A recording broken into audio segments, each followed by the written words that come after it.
Magsisimula ang ating kwento nang ipakilala ng ating bida ang kanyang sarili. Ako si Song Yong-xiang, ang huling mandirigma ng mga tao ng sangkatauhan na may Star Soul General. Doon nga ay sinambit na niya ang Star Soul Construct at ipinapakita nga ang napakaraming kalaban sa himpapawid at ang Star Soul General ng ating bida. Sa lugar nga kung saan mangyayari ang labanan ay naroroon din ang mga tao at sinasabi ng isang tao na yun ay ang Star Soul General. Isinisigaw ng mga ito na magaling sila ay ligtas na. Sinasabi nga ng ating bida na sa dekada niyang pinoprotektahan ang sangkatauhan sa loob ng barrier. Ito nga ay pinamagatang Ephemeris 1370.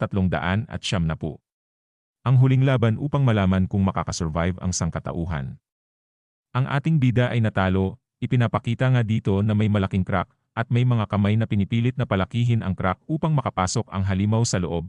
At sinabi nga ng ating bida na sa pagharap sa libo-libong malalakas na kalaban na pumapasok sa crack ng barrier, sa huli ay pinili niya na mamatay kasama ng mga kalaban. At sa sumunod na eksena ay tila may figura siyang naaaninag at tinatawag ang kanyang pangalan habang siya ay ginigising, at sa pagdilat nga ng kanyang mata, napasabi na lamang siya sa kanyang sarili na, pero ngayon ay mag-iiba na, ipinanganak siya muli na taglay niya pa rin ang memorya, kaalaman at karanasan na kanyang nakalap sa kanyang nakaraang buhay noong siya ay nasa edad na humigit na 60 taon. Napatanong na lamang siya sa sarili na paano siya naging bata, at iyon ay ang uniforme ng school ng Jiwoo Academy. Sa sumunod na eksena ay ipinapakita ang lugar kung saan naroroon ang ating bida. Ang lugar ay ang tinatawag na Kaharian ng Langit, Yuanding City ng Nanxiao, at napasabi ang ating bida sa kanyang sarili na siya ay bumalik sa nakaraan, 60 taon na nakalipas. At sa labas nga ay nakaririnig siya ng mga sigawan ng mga tao, habang isinisigaw ang kanya-kanya nilang pambato sa labanan ng mga Star Soul General. Sabi ng ating bida sa kanyang sarili na sa kanyang memorya sa kanyang nakaraang buhay, sa nalalapit na pagkawasak ng akademya, dahil sa pagdating ng sangkaterbang halimaw, doon nga ay biglang nagkaroon ng mga crack at nakapasok ang mga halimaw sa loob ng barrier. Napasigaw ang mga ito na, ito ay wave ng halimaw, ang mga halimaw ay naririto na. At pinapakita nga dito ang mga Star Soul General ng mga kakalase at instruktor ng ating bida sa labanan. Lumalaban sila hanggang kamatayan para sa protekta sa kanilang akademya. At sa isip ng ating bida, sa nakaraan na siya ay isa pang basura na may incomplete na soul veins, napapanood lamang niya sila na namamatay at walang magawa. Dito nga ay ipinapakita ang alaala ng ating bida sa hinaharap ng kanyang nakaraang buhay. At sinasabi nga niya sa kanyang sarili ang lahat ng pagsisisi at pagkakamali, lahat ng iyon ay kanyang babaguhin. At bumalik sa kasalukuyan, may isang binata na tinatanong ang ating bida kung sino ba ito, at tumugon lamang ang ating bida ng may ngiti sa mga labi na siya si Song Yong-xian, at siya ay nagbabalik. Sa sumunod na eksena nga sa North Continent, may sumisigaw at humihingi ng tulong sa lugar ng Terra's Last Defensive Stronghold City, sa Suanu City, at sumisigaw nga ang mamamayan ng lugar na ang mga halimaw ay naroroon na habang ang mga ito ay tumatakbo. Ngunit ang ilan ay hindi nakaligtas. Sa mga halimaw sila ay nahuli at ngayon ay hawak na ng halimaw sa malalaki at itim nitong mga kamay. Kinain nga ng halimaw ang mga hawak nito na tao, at ang halimaw na ito ay tinatawag na gourmet species, ang halimaw na may kakayahang mamuno ng may kaalaman at kayang kumain at punuin ang kanyang tiyan ng higit pa sa laki nito. Ang mga tao ay patuloy pa rin sa pagsasabi na ang mga halimaw ay naroroon na habang sila'y nagsisipagtakbuhan, habang ang iba ay tumatakbo. Ang iba naman ay hindi pinalad na makatakas sa mga halimaw at walang awang kinakain ang mga ito.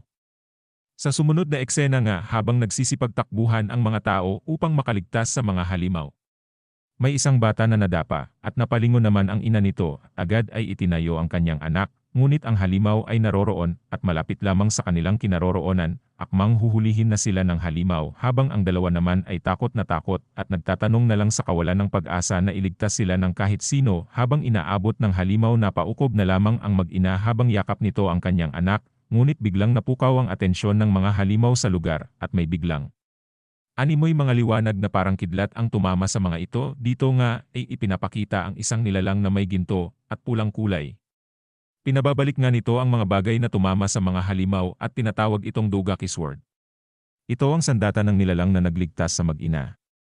Lubos naman ang pasasalamat ng ina ng bata habang nagkakaroon ng pag-asa sa mukha ng dalawa, habang napaturo na nga lang ng may pagkamanghang sinasambit na ito ay ang Star Soul General. Sa kabilang banda naman ng lugar ay nakita ng mga tao na iyon ay ang lumilipad na espada ng Star Soul. Habang napapasabi na sila ay ligtas na, dito nga ay ipinapakilala ang tinatawag na Star Soul General, Master Dong Yuan, Sa loob nga nito ay ang matandang hitsura ng ating bida na tinatawag naman na si Holy Star Soul General Song Yong-xiang. At sa loob ng Star Soul General ay pinapaalam sa ating bida na kulang ang spirit power.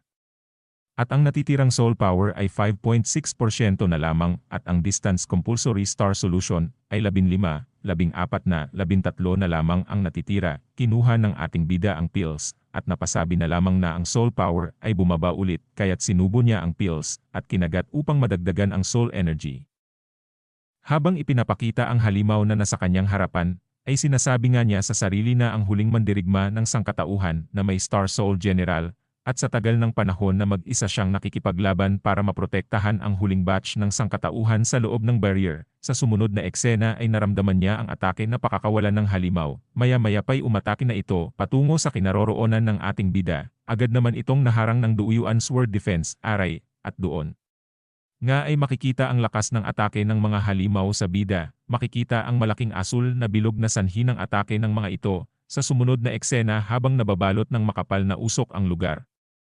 Pinapakita dito na matagumpay na naharang ng bida ang ataking iyon at naprotektahan ang mga tao na nasa lugar. Nagtataka na lamang ang mga tao na sila ay buhay pa at naharang ng Star Soul General ang lahat ng atake na dapat ay magiging katapusan nila. At muli ay nagpaalala ang system na ang soul power ay na-overloaded at panandaliang hindi ito makakagalaw at ang nasirang espada ay siyam at ang hindi naman ay 0. Napapamura na lamang ang ating bida at napapasabi na kailangan niyang labanan ang mga halimaw sa lugar kung saan walang tao. Habang hinihingal sa nakaraang pagsalo sa atake ng halimaw, doon din ay pinatawag niya ang Star Soul General Dong Yuan, at pagkatapos niya itong sambitin may figurang namumuo sa lugar.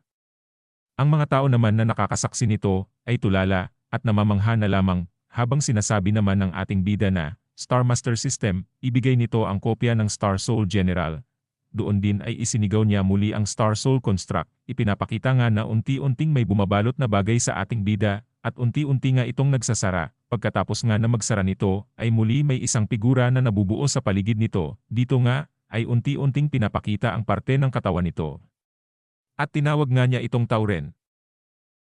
Shout out po, bago lamang po ako. Sana po ay suportahan niyo mga kahilig para sa mga susunod ko pa na upload ng manhwa na ito. Huwag niyo po kalimutan na mag-subscribe and like at i-active ang notification bell para po sa update ng kwento nito. Maraming salamat po.